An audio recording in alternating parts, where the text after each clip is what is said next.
Watch this. I just typed one sentence into ChatGPT, asking it to check a project board and file a new ticket. It didn't just describe how I could do that myself. It actually reached out, read the real board, and created the ticket live inside the conversation.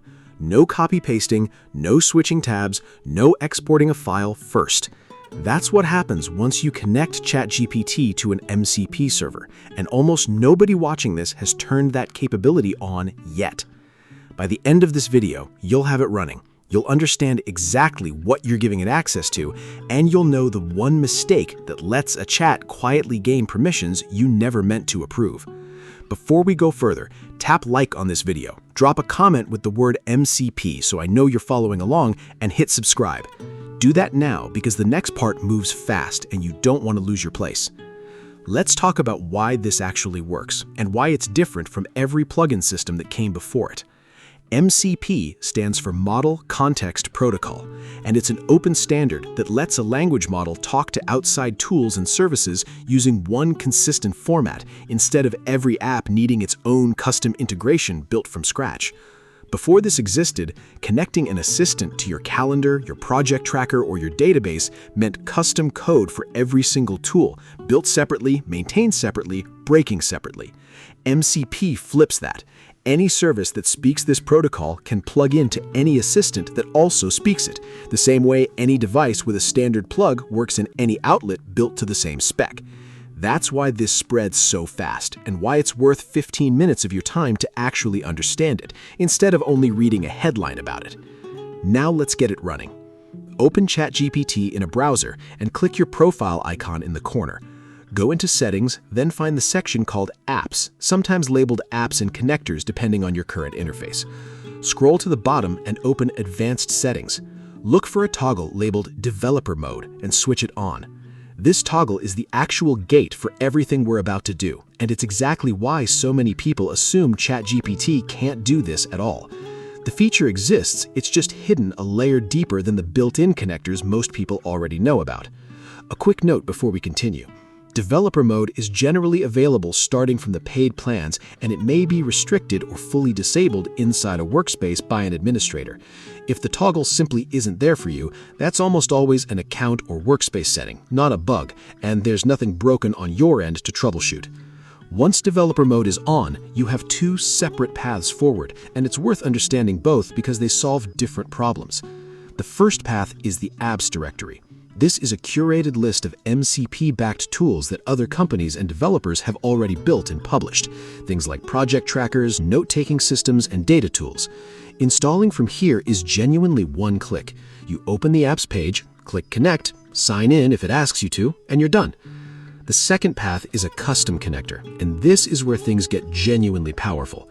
Instead of picking from a curated list, you paste in the actual web address of any MCP server you trust, your own, a colleague's, or one built by a smaller developer that hasn't been reviewed and listed yet. To do that, go into the Apps section and look for an option to create or add a custom connector. Paste in the server's address, which will typically start with HTTPS, confirm how it authenticates, either through a login flow or without one, and save it.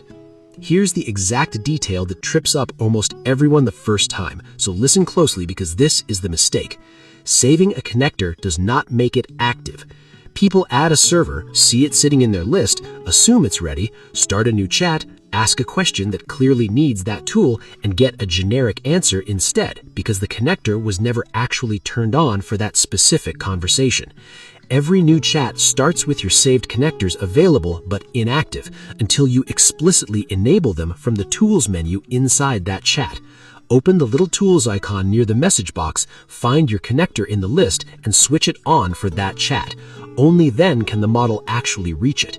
Miss this one step and you'll swear the whole feature is broken, when really it's just asleep, waiting for you to flip one small switch you didn't know existed. Let's walk through a real, complete example, start to finish, so you can see the whole loop. Say you keep a simple personal tracker, habits, tasks, whatever you use to stay organized, and it happens to expose an MCP server, either one you built yourself or one a developer published for that exact tool. You add its address as a custom connector following the steps we just covered. You open a new chat, click the tools icon, and switch that connector on. Now you type something like, "Look at my tracker and tell me which habit I've been most consistent with this month." The model doesn't guess based on general knowledge of habit tracking. It actually calls the server's tool, pulls your real data, and answers using what it found, the same way a person would if you handed it the app and asked it to check. That's the entire value of this feature in one sentence. The model stops working from vague assumptions and starts working from your actual current information. Now, an important safety habit, because this is where casual users get careless. Some tools only read information, and some tools can write, meaning they can create, change, or delete something in the connected service. ChatGPT will typically ask you to confirm before it executes a write action, showing you exactly what it's about to do. Do not treat that confirmation screen as a formality to click through without reading.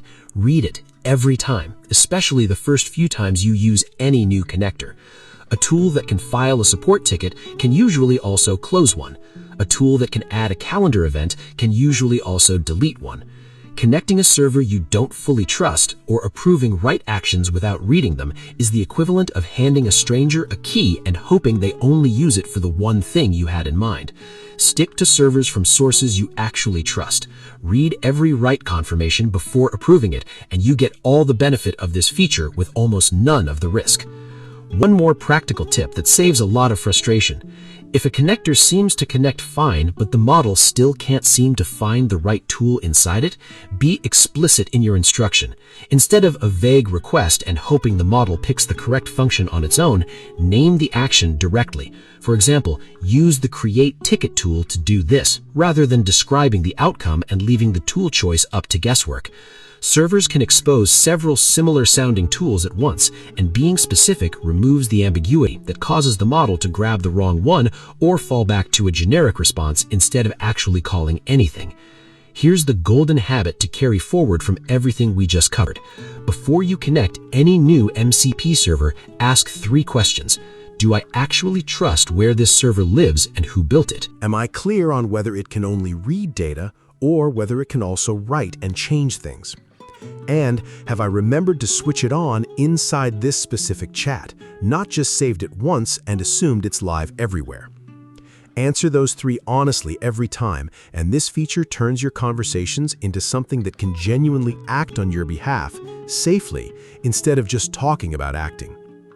I test new AI deals every week. If a new free method comes out, you'll see it here first. That's not a generic sign-off, that's genuinely why this channel exists. This entire feature, the settings location, the plan requirements, even the terminology, connectors renamed to apps, has already shifted more than once in the past year, and it will keep shifting. Subscribing means you find out the moment something changes, instead of following an outdated menu path months from now and wondering why none of it matches what you're seeing on screen. You now know where the toggle lives, how to add a real connector, and the exact step people forget that makes the whole thing look broken when it isn't. Go open your settings, turn on developer mode, and connect one tool you actually use today before you close this tab.